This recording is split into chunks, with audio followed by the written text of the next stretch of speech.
Shri Radhe everyone. तो मैं आ गई हूँ आपकी फेवरेट स्टोरी पॉकेट में आसमान का आज का एपिसोड लेके। आज का एपिसोड बहुत ही इंटरेस्टिंग होने वाला है, तो प्लीज वीडियो में एंड तक जरूर बने रहें। चैनल पे नए हैं तो चैनल को सब्सक्राइब करना, बेल आइकन को प्रेस करना बिल्कुल ना भूलें।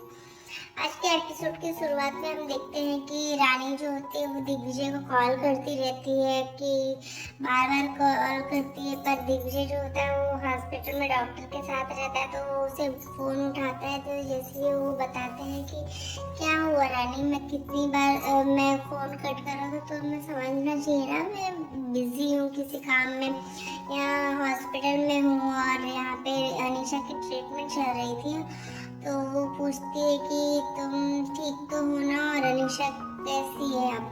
तो वो बोलती है कि हाँ, कोई मेजर चोट तो नहीं आई है, बट ठीक है वो। तभी हम देखते हैं यहाँ पे कि रानी को थोड़ी इनसिक्योरिटी होने लगती है, बट वो फिर भी समझती है कि रानी दिग्विजय जो है वो उसका एक दोस्त है।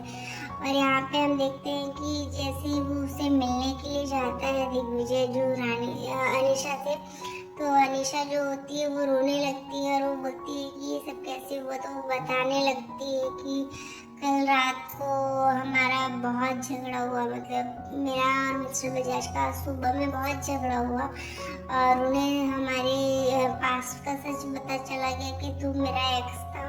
तो इस वजह से मैंने उनसे ये सच छुपाया था, क्योंकि मैं उन्हें नहीं चाहती थी कि किसी भी तरीके से इनको ये सब चीज़ें पता चले।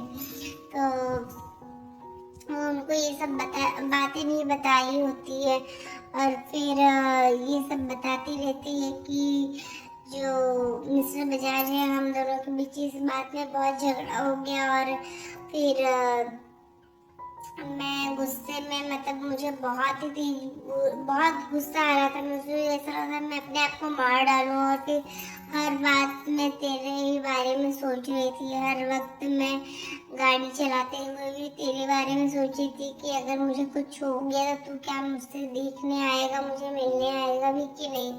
तो ये सब सुनते सुनते वो बताता है, उसको बताती रहती है ये सब चीज़ें। तो जो दिग्विजय रहता है वो सब सुनता रहता है उसकी बातों को। तो ये यहाँ पे हम देखते हैं कि जो अनीशा होती है वो उसके लिए पूरी कोशिश करती है कि कुछ तो मतलब उसको इस तरीके से इमोशनली अपनी तरफ अट्रैक्ट कर ले कि जिसकी वजह से वो उसके पास रह जाए। तो यहाँ पे हम देखते हैं कि अनीशा जो है वो उसे बोलती है कि तू इस तरीके से क्यों चला गया मेरे को छोड़ के। अगर तूने उस दिन अपने गुस्से पे काबू रखा होता तो आज हम साथ में होते हैं दिग्विजय। पता नहीं क्यों पर मैं तुझे भूल नहीं पा रही हूँ।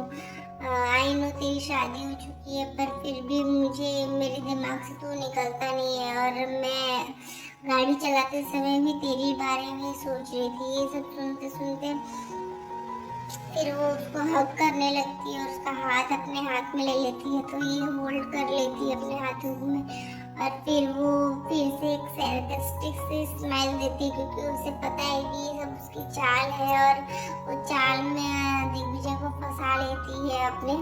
और दिग्विजय जो होता है वो उसके लिए उसके दिल में थोड़ा सॉफ्ट कॉर्नर आ जाता है, तो वो उसको फिर हक करता है और उसे बोलता है तू टेंशन मत ले, सब ठीक हो जाएगा, तो इस बात का स्ट्रेस मत ले। और वो फिर बोलती कि अब हॉस्पिटल का क्या होगा, ये सब चीज़ें सोचती रहती है।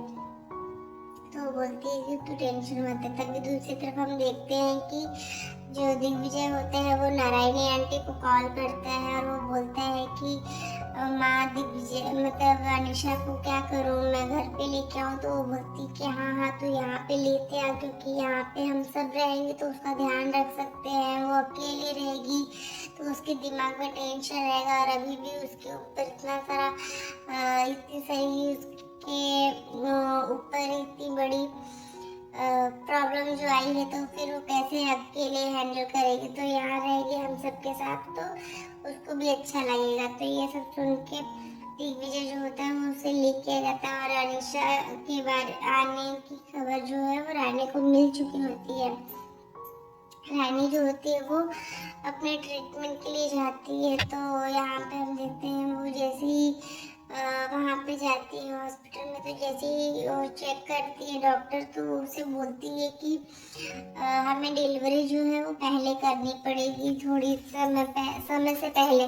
तो बोलता है वो जो देवू होती है उसके साथ वो पूछती है कि क्यों, क्या हो गया। तो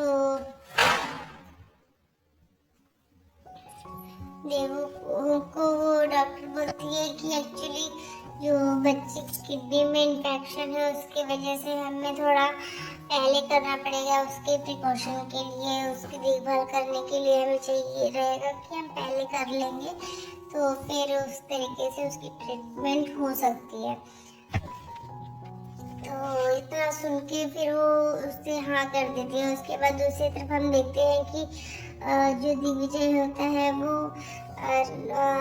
अनीशा को घर पे लेके आ जाता है। तो यहाँ पे देवू जो होती है वो रानी से बोलती है, रानी तू अंदर चुप क्यों बैठी थी, तुझे कुछ बोलना तो चाहिए था, वैसे तो बहुत कुछ बोलती है और अभी तो कुछ बोल ही नहीं रही है, तो क्या हो गया तुझे। तो बोलती है कि हाँ बट अभी हमें घर चलना चाहिए क्योंकि दिग्विजय अनीशा को लेके आ गया होगा घर पे। तो वो बोलती है कि हाँ ठीक है। तो वो लोग घर पे आते हैं तो अनीशा ऑलरेडी वहाँ पे आ चुकी होती है और दिग्विजय जो होता है उसके साथ बैठा रहता है। तो रानी को ये देख के बहुत ही बुरा लगता है, वो बहुत ही हर्ट होती है, पर फिर भी वो उसकी बातों को समझता है और मतलब रानी जो होती है वो उसकी चीज़ों को समझती है कि चलो ठीक है, अभी उसको चाहिए, उसको सॉफ्ट करना चाहिए, उसको उसकी पैम्पर होना, मतलब उसकी तबीयत इस तरीके से ख़राब है तो उसको किसी के सपोर्ट चाहिए, इमोशनली सपोर्ट के लिए।